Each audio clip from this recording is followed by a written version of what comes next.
The metallic, cloying stench of ether hung like a suffocating shroud in the cramped, airless backroom of a nondescript North Side Chicago apartment. It was May 1934, and the Midwestern heat was already beginning to turn the city into a pressure cooker. Outside, the world was screaming his name. Every newsstand featured his face, every radio broadcast detailed his latest escape, and every federal agent in the country was dreaming of the moment they could put a bullet through his heart. But inside this dim, sweat-stained room, John Dillinger, the man whose aura had captivated a nation, was preparing to commit the ultimate act of violence, not against a bank vault or a lawman, but against himself. He sat on a hard wooden chair, staring into a small, silver-backed mirror that was cracked down the middle. In the reflection, he saw the man the world knew, the sharp jawline, the rakish smirk, the eyes that looked like they had seen everything and feared nothing. But Dillinger didn't see a legend.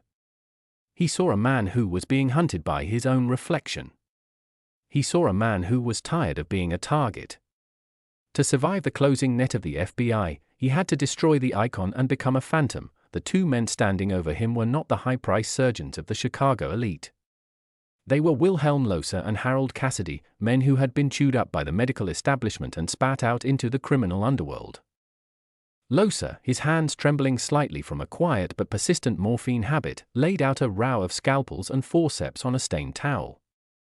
The clink of the metal against the wood was the only sound in the room, save for the heavy, ragged breathing of Homer Van Meter, who stood by the door with a Thompson submachine gun, his eyes darting toward the window at every passing car. This wasn't a hospital, it was a butcher shop disguised as a sanctuary. The aura that usually radiated from Dillinger, the effortless confidence that had paralyzed guards at Crown Point, was currently under siege by a raw, cold desperation. He was about to undergo a primitive, agonizing procedure to rewrite his DNA in the eyes of the law. And he knew that there were no guarantees. The ether will take the edge off, Johnny, Loser muttered, his voice raspy and thin. He held a sponge soaked in the chemical toward Dillinger's face.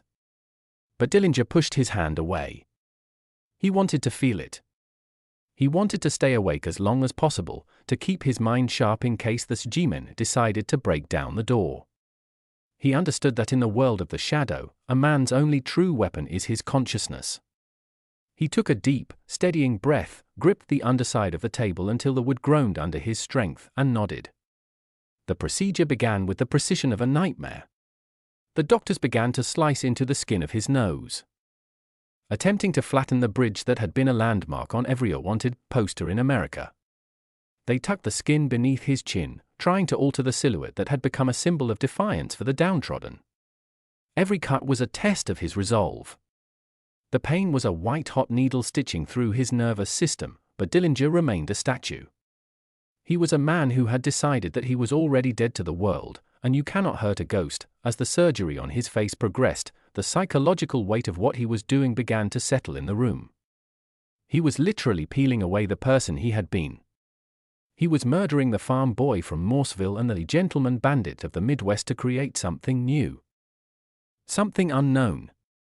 But the true horror, the part of the story that would become a dark legend in the annals of American crime, was yet to come. Once the face was altered, once the bandages were ready to be applied, the doctors turned their attention to his hands.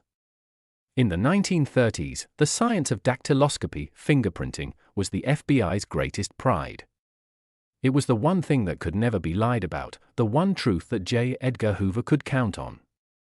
Dillinger knew that even if he looked like a priest or a businessman, his hands would always scream his name. He looked at his fingertips, the ridges that had touched the cold steel of 1,000 volts and the warm skin of 100 lovers. And he gave the order. "Burn them," he whispered, his voice distorted by the blood and the swelling in his jaw. Burn them all away. The process was an exercise in pure, unadulterated medieval torture. Using a combination of highly concentrated nitric acid and the searing heat of a soldering iron, the doctors began to systematically destroy the skin on the tips of his fingers. The smell of burning flesh filled the small room, a sickly, sweet stench that made even the battle-hardened Van Meter turn his head in disgust and gag. It was a smell that signaled the end of a human being and the start of an enigma. Dillinger bit down on a piece of leather, his entire body convulsing with a silent, primal scream that he refused to let out. The acid ate through the dermis, dissolving the unique patterns that the universe had assigned him at birth. The heat cauterized the wounds, leaving behind a jagged, red mess of scar tissue. For hours, the room was a furnace of agony. By the time the final finger was treated, Dillinger was drenched in a cold, grey sweat, his eyes rolling back in his head. The aura was gone, replaced by a raw, pulsing void. He had paid the ultimate price for his freedom, trading his identity for a chance to exist in the margins of the world. The days that followed were a descent into a private hell. Dillinger was moved to a safe house where the windows were boarded up and the air was thick with the scent of infection and stale cigarette smoke. He spent the time in a feverish haze, his head and hands wrapped in thick, yellowing bandages. He was a man without a face, a man without a name, a man without a touch. He lived in the silence, listening to the muffled sounds of the city outside, the honking of horns, the shouting of newsboys, the rhythm of a world that was still looking for a man who no longer existed. The paranoia began to set in. Every footstep on the stairs sounded like a federal raid. Every shadow on the wall looked like Melvin Purvis. He realized that by destroying his face, he had also destroyed his sense of self. He was a prisoner again, but this time, the cage was made of gauze and scar tissue. He would reach out to touch something, only to feel the blunt, numbing sensation of the bandages, a reminder that he had surrendered his connection to the physical world. The aura of John Dillinger had always been built on his visibility, his charm, his smile, his ability to be seen and yet remain untouchable.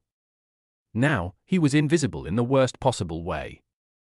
He was a ghost haunting his own life. The doctors visited him daily, changing the dressings with trembling hands. They were terrified of what they had created, and they were terrified of the man they had done it to. As the swelling in his face began to subside, the physical pain was replaced by a crushing, existential dread. What if it didn't work? Needing to change was one thing, but becoming a monster was another. He felt the stitches pulling at his skin, a constant, itchy reminder of the violation he had invited.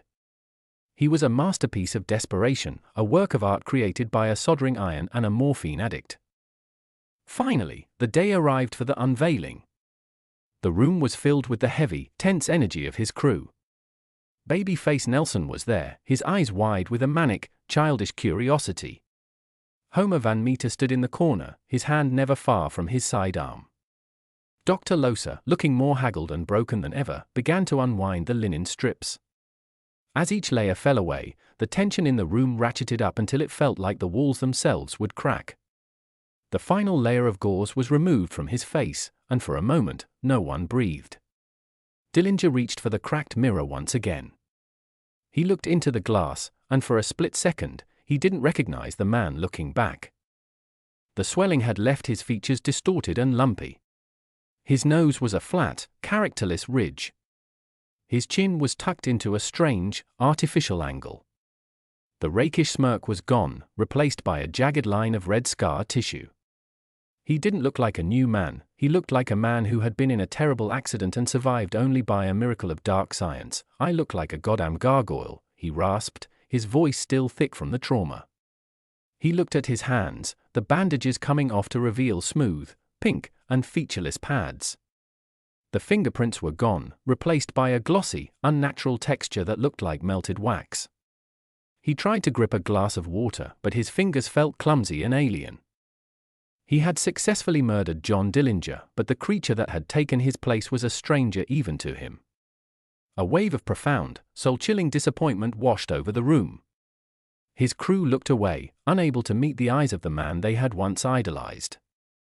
The Laura was shattered.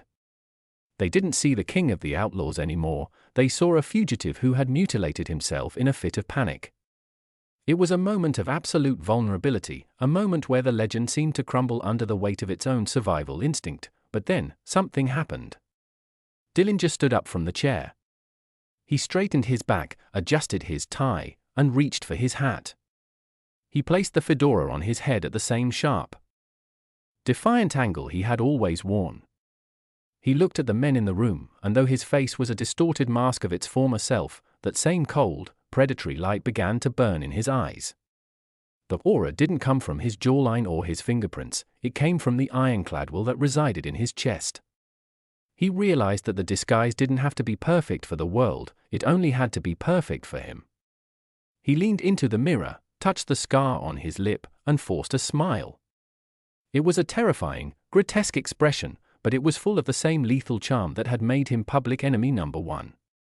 He wasn't a victim of the surgery, he was the architect of his own rebirth. He had looked into the abyss of his own extinction and decided to walk through it. The face is different, he said, his voice regaining its rhythmic, melodic confidence. But the man is the same. And the man has work to do. He walked toward the door, his movements fluid and spring-loaded, the same cat-like grace that had carried him over the counters of a dozen banks.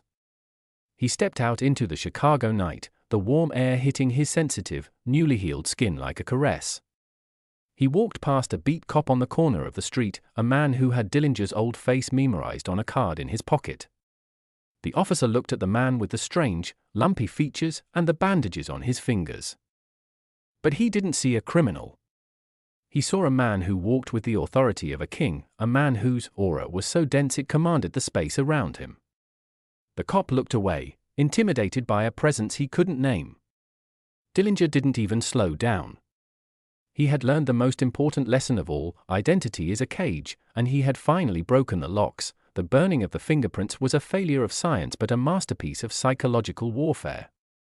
The FBI would continue to look for the man with the sharp chin and the perfect prints, never realizing that the man they sought was now a phantom living in the heart of their own city.